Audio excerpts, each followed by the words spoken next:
Yes, folks. So, yes, a gentleman came to do put some tiling work over the stove, but then the tiles aren't here.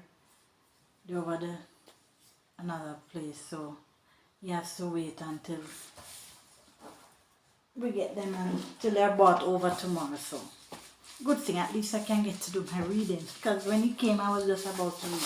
Anyway, so as I was saying, that this is a smaller pan I bought some time ago. It's actually a tool pan. But you know, most people buy these tool pans and you can use it for other purposes. These are some forceps, so these I'll need in the first aid pan. And just some other stuff I bought, peroxide, ointment, stuff like that, band-aids. So, I'm gonna get two more of these. So I can pack them each with first aid supplies and stuff. So it's always good to be prepared. I love this little one. I bought this like 5 years ago. Yep. That's how long I've been working on my dream.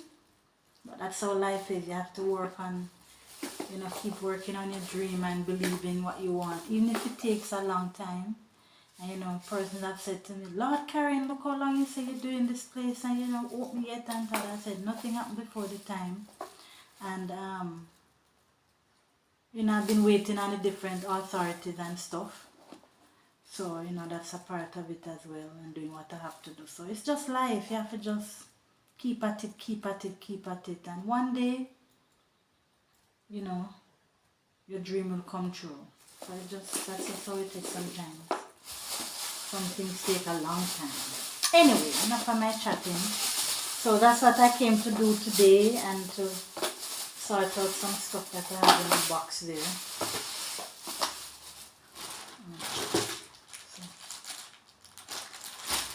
Anyway, so folks, let's just get right into it. So the name of our book that we've been reading is Flowers in the Attic, and it's written by Virginia Andrews and narrated by moi, Karen Weir.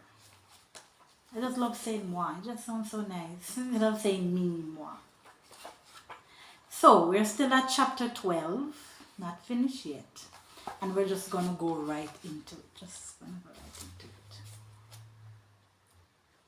Alright, so if those of you who have been following, you can just go onto my page, Karen Vibes. So it's KarenVibes with an exclamation sign. Just go on YouTube, it's that little pink roses, and just go onto my page and you can follow through. Alright, so for those who have been listening and following me, we just get right into it. Alright, so we had stopped at, let me just read back a little where we had stopped. I colored patience gray, hung over with black clouds. I colored hope yellow, just like that sun we could see for a few short morning hours. Too soon the sun rose high in the sky and disappeared from view, leaving us bereft and staring at blue. So that's where we had stopped. So let's continue. When you grow up and have a million adult things to do, you forget how long a day can be for a child. It seemed we lived through 4 years in the course of 7 weeks. Then came another dreaded Friday when we had to go up at dawn and scurry around like mad to rid the bedroom and the bathroom of all evidence that we existed. I stripped off all the sheets from the bed and rolled them into a ball along with the pillowcases and blankets, and I put the bedspread directly over the mattress covers, the way the grandmother had ordered me to do. The night before, Chris had taken apart the train tracks like crazy. We worked to make the room neat, spotless, plus the bathroom, and then the grandmother came in with the picnic basket and ordered us to take it into the attic, and we could eat breakfast there. I had most carefully wiped away all our fingerprints, and the mahogany furniture shone. She scowled She scolded heavily when she saw this, and darn if she didn't use dust from a vacuum cleaner bag to make all the furniture tops dull again. That is weird. So they have to be clearing all evidence out of the room when the maids have to come up to clean the room. So because the grandmother don't want the servants to know that the children, are in the room or exist. So she gets the dust from the vacuum cleaner and spread all about the place, spread all on the furniture, blow on the furniture to make it look, That is weird. Some people just do some people just do some weird stuff. I tell you. At 7, we were in the attic schoolroom, eating our cold cereal with raisins and milk. Down below, we could faintly hear the maids moving around in our room. On tippy toes, we moved to the stairwell and huddled there on the top step, listening to what went on below, though we were scared every minute of being discovered. Hearing the maids move about, laughing and chatting while the grandmother hovered near the closet door, directing them to clean the mirrors, use the lemon wax, air the mattresses. It all gave me the queerest feeling. Why didn't those maids notice something different? Didn't we leave any odor behind to let them know Corey often wet his bed? It was as if we really didn't exist and weren't alive, and the only sense we had were imaginary. We wrapped our arms about each other and held on to each other tightly. The maids didn't enter the closet. They didn't open the tall, narrow door. They didn't see us or hear us, nor did they seem to think it odd. The grandmother never left the room for a second while they were in there scrubbing the tub, cleaning the toilet bowl, scrubbing the tile floor. That Friday did something strange to all of us. I believe we shriveled up in our own estimation of ourselves. For after the servants, part of the page is part of the page here is torn. Says for afterwards, we couldn't find words to say. We didn't enjoy our games, our books, and so silently we cut out tulips and daisies and waited for Mommy to come and bring hope with her again. Still, we were young, and hope was strong roots in the young, right down to their toes. And when we entered the attic and saw our growing garden, we could laugh and pretend, after all, we were making our mark in the world. We were making something beautiful out of what had been drab and ugly. Now the twins took off like butterflies, fluttering through the mobile flowers. We pushed them high on the swings and created windstorms to shake the flowers madly. We hid behind cardboard trees no taller than Chris and sat on mushrooms made of paper with colorful foam cushions on top, which were, honestly, better than the real thing, unless you had an appetite for eating mushrooms. It's pretty, cried Carrie, spinning around and around, holding to her short pleated skirt. So we just had to see the new lace ruffled panties Mommy had given her yesterday. All the new clothes and shoes had to spend their first night with Carrie and Corey in their beds.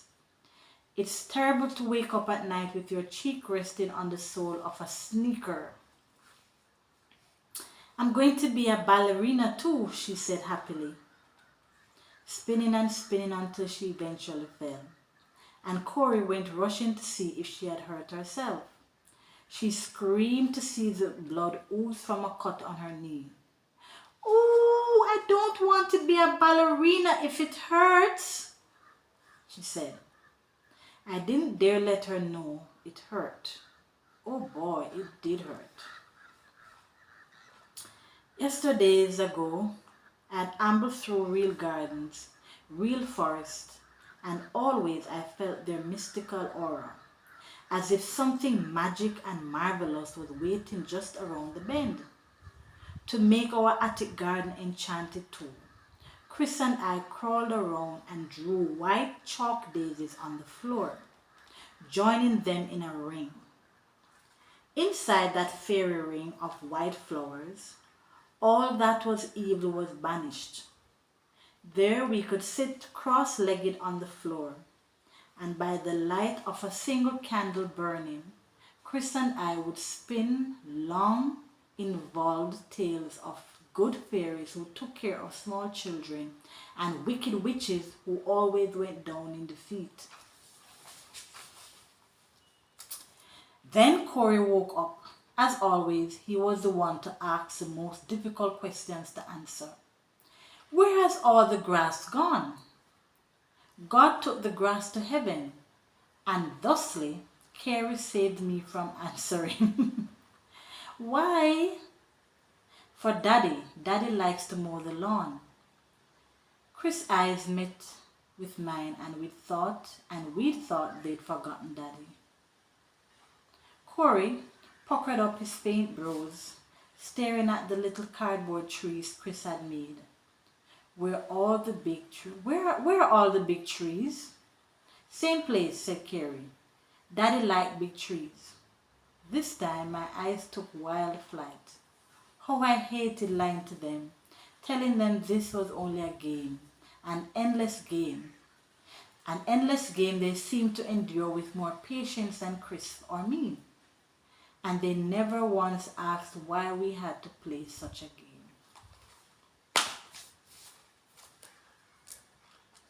Never once did the grandmother come up to the attic to ask what we were doing, though very often she opened the bedroom door as silently as possible, hoping we wouldn't notice the noise of the key turning in the lock. She'd peer in the crack, trying to catch us doing something unholy or wicked. Wow. In the attic, we were free to do anything we wanted without fear of retaliation, unless God wielded a whip. Not one time did the grandmother leave our room without reminding us that God was above to see, even when she was not. Because she never went even into the closet to open the door of the attic stairwell, my curiosity was aroused. I reminded myself to ask of Mommy as soon as she came in, so I wouldn't forget that again. Why doesn't the grandmother go into the attic herself and check to see what we do? Why does she ask and think we'll tell her the truth? Why? Tired and dejected looking, Mommy wilted her special chair. Mommy wilted in her special chair. Her new green wool suit looked very expensive. She had to be a hairdresser, and the style was changed. She answered my question in an offhand manner, as if her thoughts were dwelling on something more appealing. Oh, I haven't told you before. Your grandmother suffers from claustrophobia. That's an emotional affliction that makes it difficult for her to breathe in any small confined area.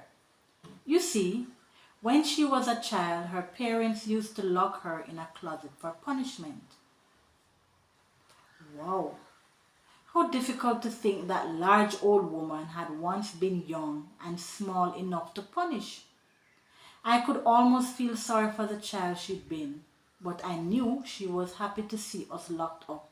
Every time she glanced our way, it showed in her eyes, her smug satisfaction to have us so neatly captured.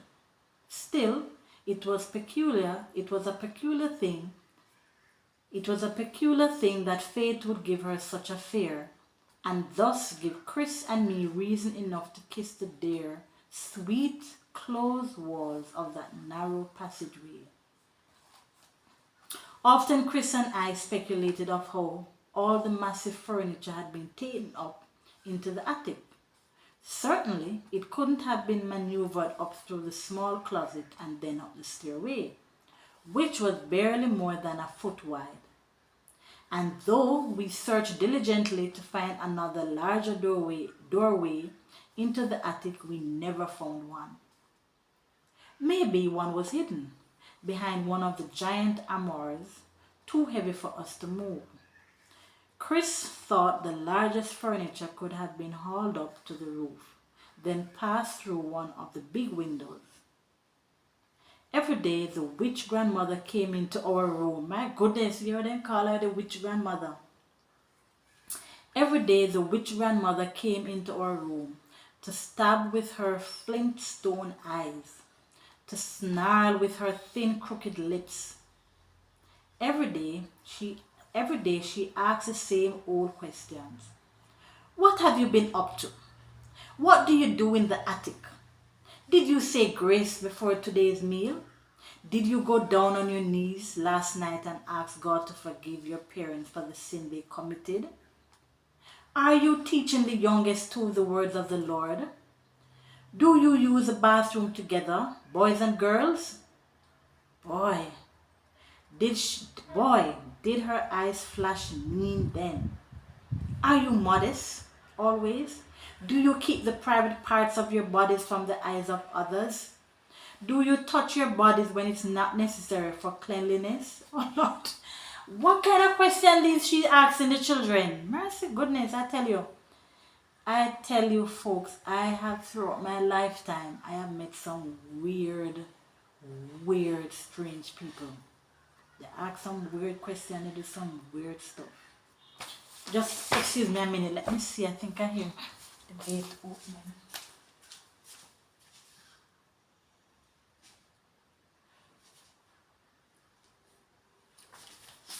I thought someone was at the gate.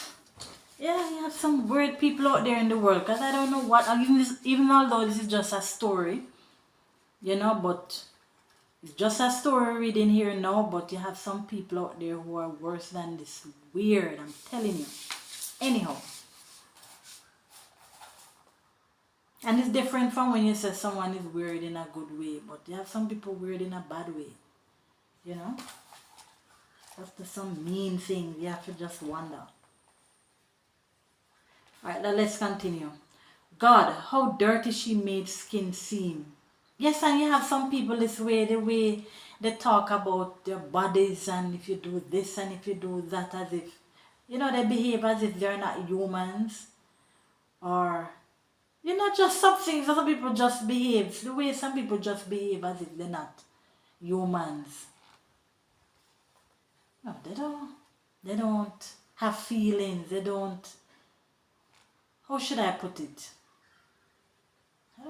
I don't know how to put it at this moment, but some people are just strange. Anyway, God, how dirty she made skin seem.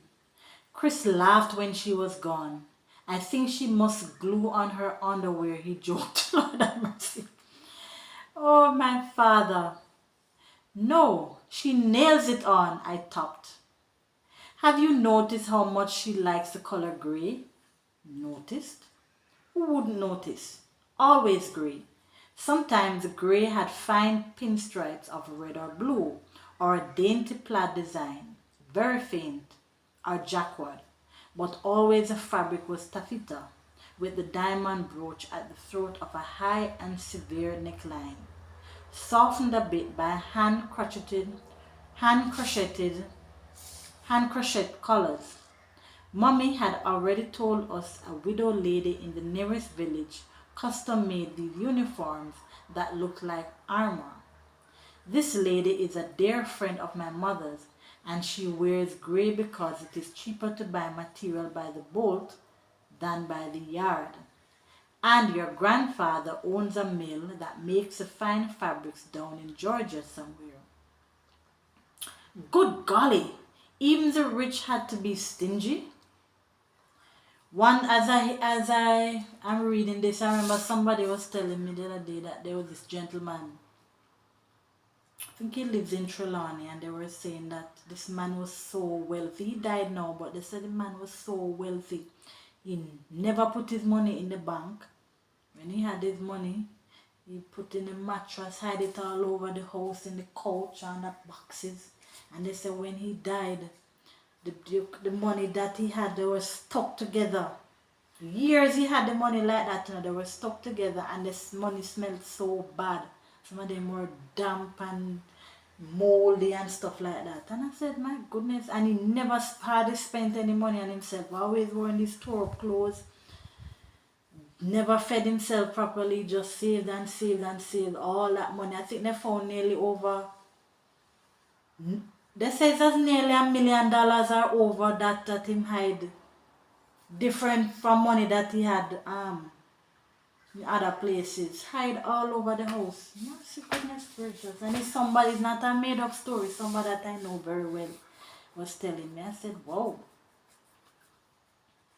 You know, have all that money, you don't spend it, you know, or help others, then if you don't want to spend it on yourself, and then him dead will go and leave it. Some people mean to themselves, yes. Alright, where were we? Good golly, even the rich had to be stingy. One September afternoon, I raced down the attic stairs in a terrible hurry to reach the bathroom, and I collided smack into the grandmother. Oh my goodness, hear this. She seized hold of my shoulders and glared down into my face. Watch where you're going, girl, she snapped. Why are you in such a hurry? Her fingers felt like steel through the thin fabric of my blue blouse. She had spoken first, so I could answer. Chris is painting the most beautiful landscape. I breathlessly explained, and I've got to get right back with fresh water before his large wash. Sorry guys, sorry folks, let me read this again. I'm getting my tongue is twisted. She had spoken first, so I could answer. Chris is painting the most beautiful landscape, I breathlessly explained, and I've got to get right back with fresh water before his large wash dries. That is strange. This is strange. Where it says before his large wash dries. Anyway, it's important to keep the colors clean. Why doesn't he come for his own water? Why do you wait on him? He's painting and he asked if I'd mind fetching some fresh water, and I wasn't doing anything but watching, and the twins would spill the water. Fool! Never wait on a man. Make him wait on himself.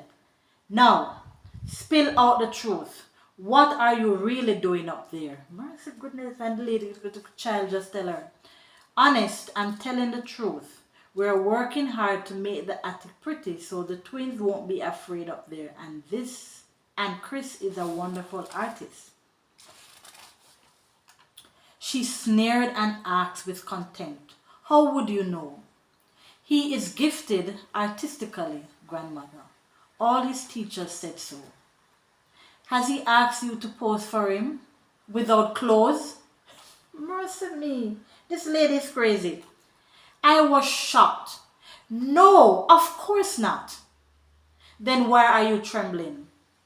I'm scared of you, I stammered.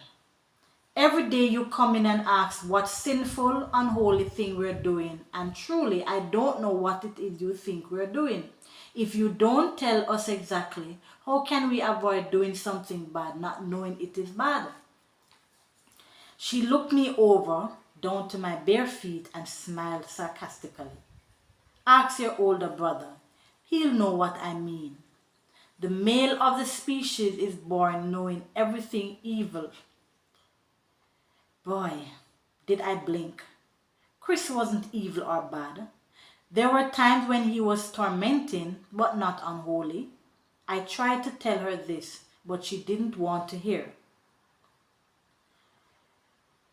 Later on in the day, she came into her room, bearing a clay pot of yellow chrysanthemums.